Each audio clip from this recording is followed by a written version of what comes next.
Little bit of detailing, that's all it is. Who said you can't polish a turd?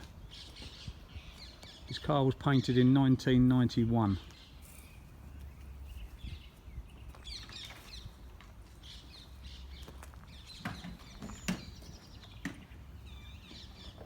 That's 3 hours of detailing. How many hours, Steve? Three?